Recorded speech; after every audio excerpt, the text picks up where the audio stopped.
now dance with me. Yeah. Hey, I remember syrup sandwiches and crime allowances, but this a nigga with some counterfeits. But now Welcome everybody to Off the Cuff. I am Adam Banks. Thank you for listening to the show. In the studio, I have Josh Bryant with me. Josh, how's it going, buddy? Doing good. Just, taking in the weather. It's been nice here in Kentucky here lately. Finally got rid of that rain. Yeah, the rain was a little terrible here. It rained for a couple days straight. The rain hurts my bones. It makes my head hurt. Yeah, I felt like I was traveling, through the desert and looking for rain, and then we got too much of it. Yeah, but Josh, it's summertime, and warm weather is coming. It is. Warm weather is approaching. We're going to get too much of it, probably. A lot has been happening in the world, Josh. A lot has been happening.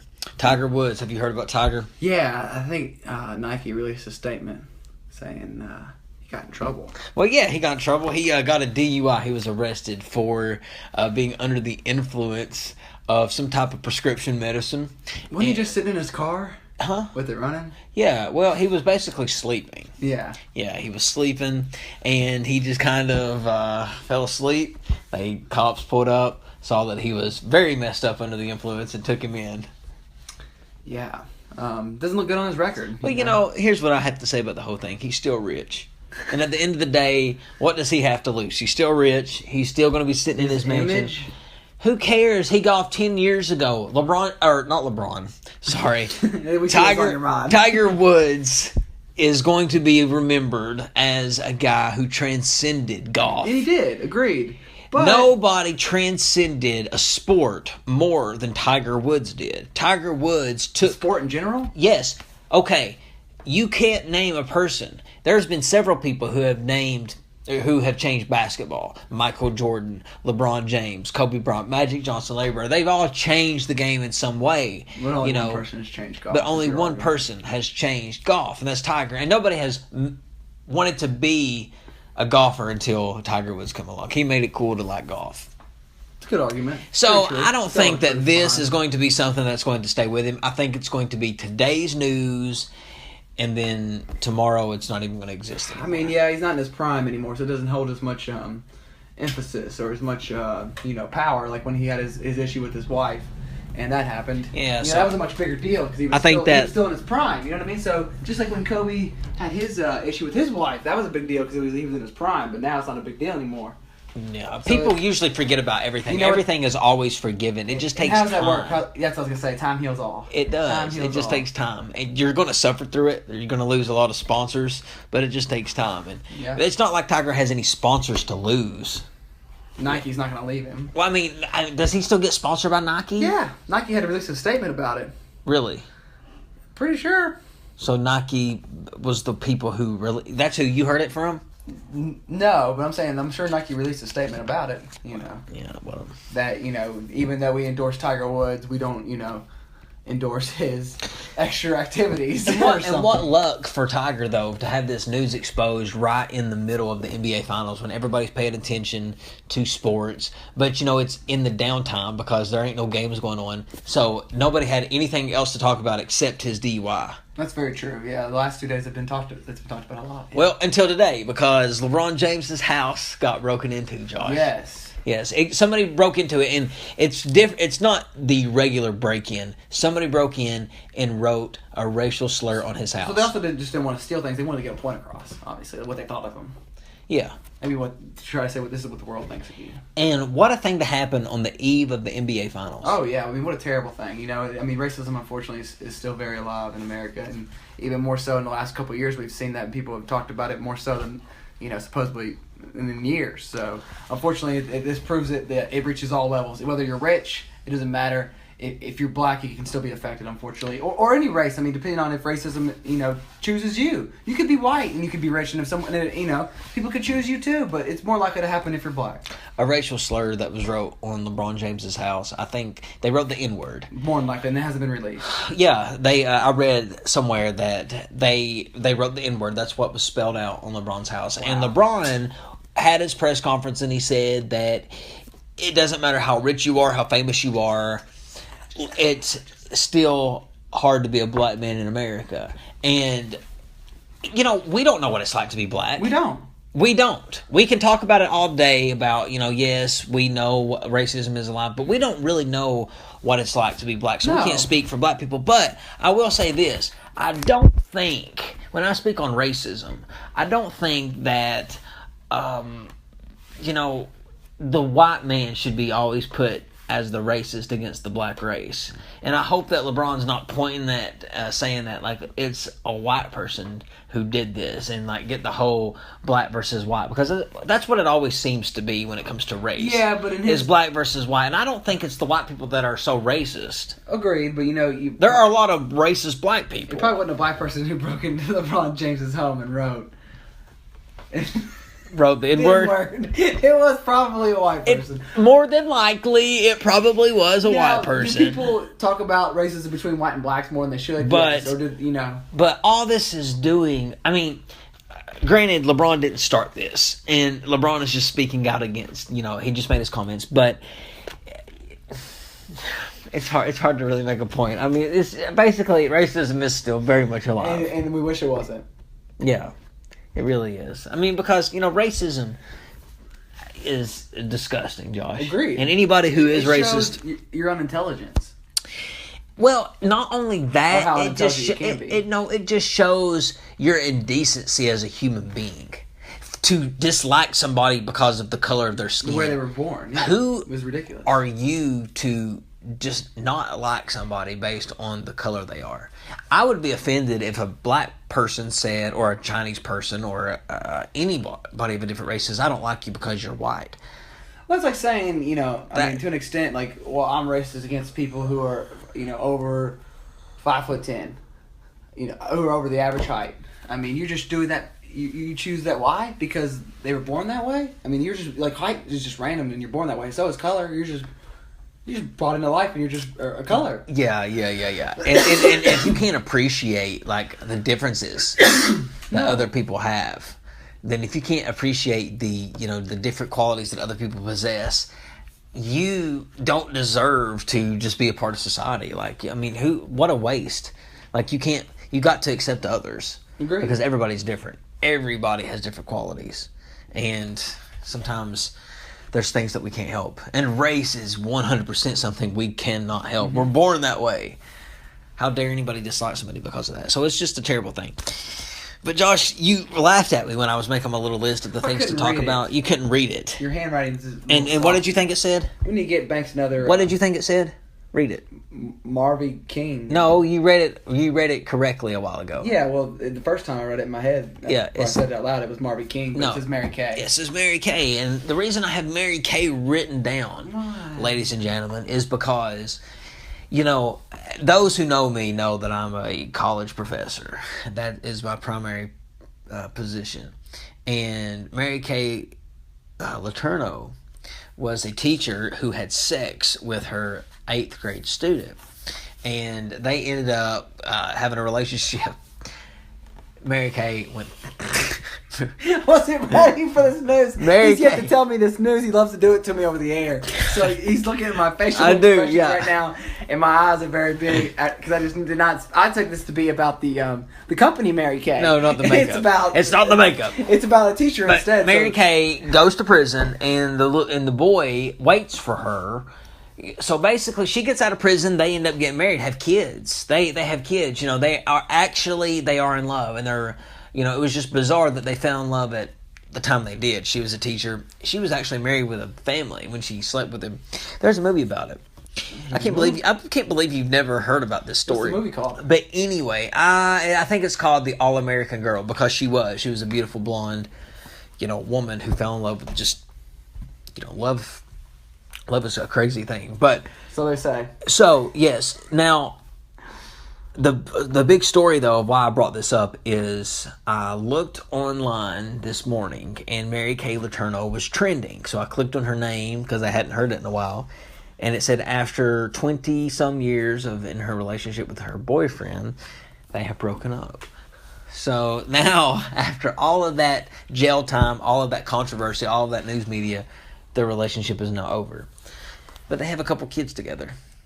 Crazy story, Josh. Yeah, very interesting. It's too bad it didn't work out after all the time and effort they put into it.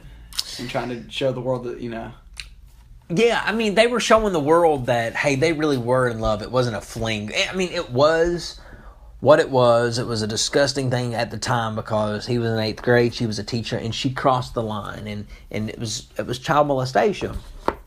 And I'll freely admit that, and it was disgusting. Mm-hmm. But they ended up, when he got old enough, they were just like, you know what? We're going to show you that what we said we were feeling at that time, we really were. And they got married, and they did kind of prove their point.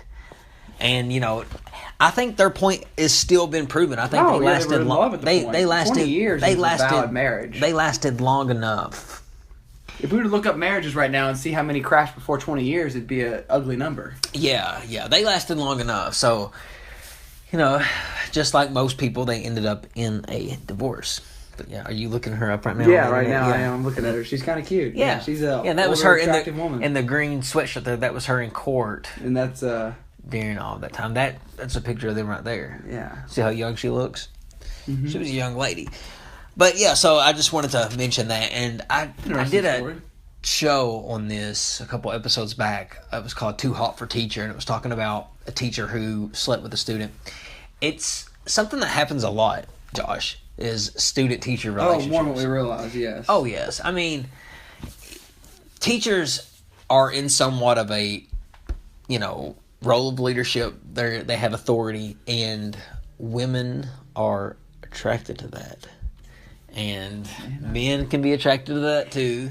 But, as a professor, I have a lot of women hit on me because I am a professor. It's pretty great. But, you just got to be professional about it. Yeah. And just be respectful and draw a line somewhere. Of course. You know what I'm saying? Oh, yeah. I mean, you risk your career. You get risk putting it on all over the internet and social media and the news, because that's what she has had happen. She's trending today because of it. I mean, of something that happened 20 years ago. Well, yeah, I mean, it's been a slow news week. I think the biggest thing that happened probably overall, though, between all of this... Who wrote that down, by the way? Was the bombing at the Ariana Grande concert. Who reminded you of that? The CNN did, man. They broke that news, and they said that Ariana Grande was doing a concert. And was it a Craze fan? Do you know more about the story? I don't know very much about it besides a bombing happened. A bombing happened in her concert. In her concert, but Very scary. You can't go anywhere. Right, you can't even go to see your favorite artist. I mean, how many people were at that concert? And how many people is there Ariana Grande? There's some people that's the number it's scary. one artist. They are. I think that a good place to attack a bunch of people, terrorists would think. Tell them how. Well, Tell them how to do it. I think that it's common sense. It's at a football stadium. It's a place that a lot of people are assembled, and that's like a stadium. A football stadium, a basketball stadium. That's common sense. A lot of people are assembled in something like that. Mm-hmm. Airports. Shopping malls. Just a place where they can kill hundreds or thousands of people. That's the goal. But a stadium would be a gigantic. Let's not give them the idea. Like I said, they've thought of it. They have. You're right. And that's scary. We all have sat in football stadiums, basketball arenas. You just. How many times do you think people have sat there and the person who thought about doing it didn't do it? I think I was on a plane with a guy who was thinking about holding it hostage before it took off. Yes, Tell the story, please. Well, I was on the way to Ecuador. Me and my dad was flying down to Ecuador. The only time you've been to Ecuador, right? No, I've been twice. Twice. Okay. And it was the second time I was going. It was just me and my dad flying. And there was a guy behind me sitting, and he was of a different country. And he was talking in a different language, and this was like 2006. And he had a phone on the plane, and he was talking in his language to the person who was like, and then like he was talking some English. So it was weird. So he was like, everything is going as planned, he said. And he said, we're right on schedule. And then he hung up the phone. And then he stands up and he starts walking. And as he's walking, he starts crying. And I was like, this is freaking me out. And he walks over and like my dad is sitting me and my dad aren't sitting together. My dad is in front of me in a couple rows in front of me, and I can see him. And that guy is standing there next to my dad, and he starts like holding out his arms and he starts stretching. Like he's like almost hitting my dad in the face. And my dad's like bending backwards like, dang, who is this? It was freaking me out. But it was like 9/11 hadn't happened too long after that. Of course, I assumed. And it was just a scary thing. And he sat back down. He starts bawling his eyes out. And, that was kind of it. He was wearing like a dashiki thing, like some type of robe. Scary. I flew right after 9/11. But I will say this. Flying right after 9/11 was the safest time to fly. Yeah, I guess so. Security was at its all-time highest. But we're going to let another attack happen. No, not them, but it's become very lax again. Have you flown recently? Oh, yeah. It's become very lax. It has. And so, but yeah, you can't go anywhere, man. You gotta, and I'm not giving the terrorist ideas, no. Because they've thought of that. Mm-hmm. Did you watch, did you have a good Memorial weekend? I did. I went over to a friend's house and he had a cookout, and got to enjoy the weather and some adult beverages. Did you watch any of the ceremonies on television? Donald Trump doing the wreath ceremony to the soldiers? I didn't, but I took some time that day and thought about it. My friend Zach served, our friend. Yeah, so do you know what Memorial Day, the meaning of it is? I think people have forgot. Of course, what we is don't it? celebrate it enough. No, I mean, it's about, the celebration of people who have served. Exactly. And I think, why has it turned around to being a day of remembrance for the dead?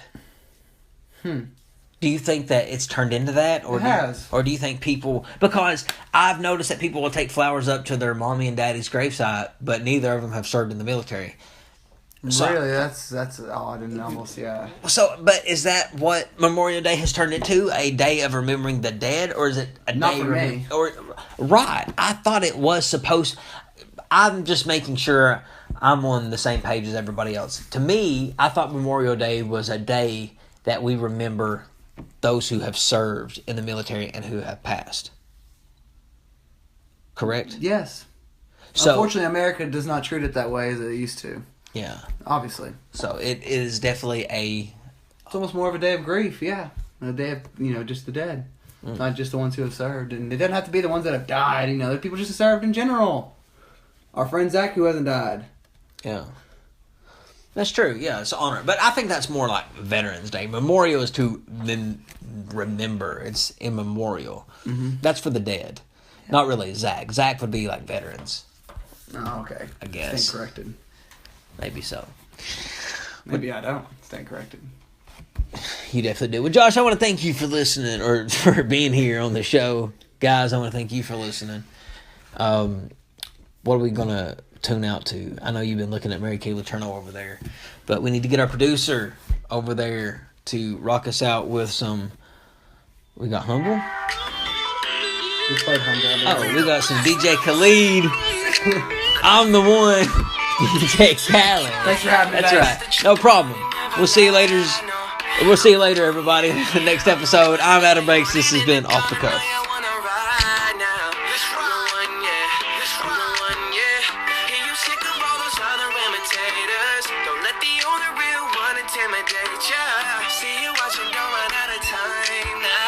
I'm the one, yeah.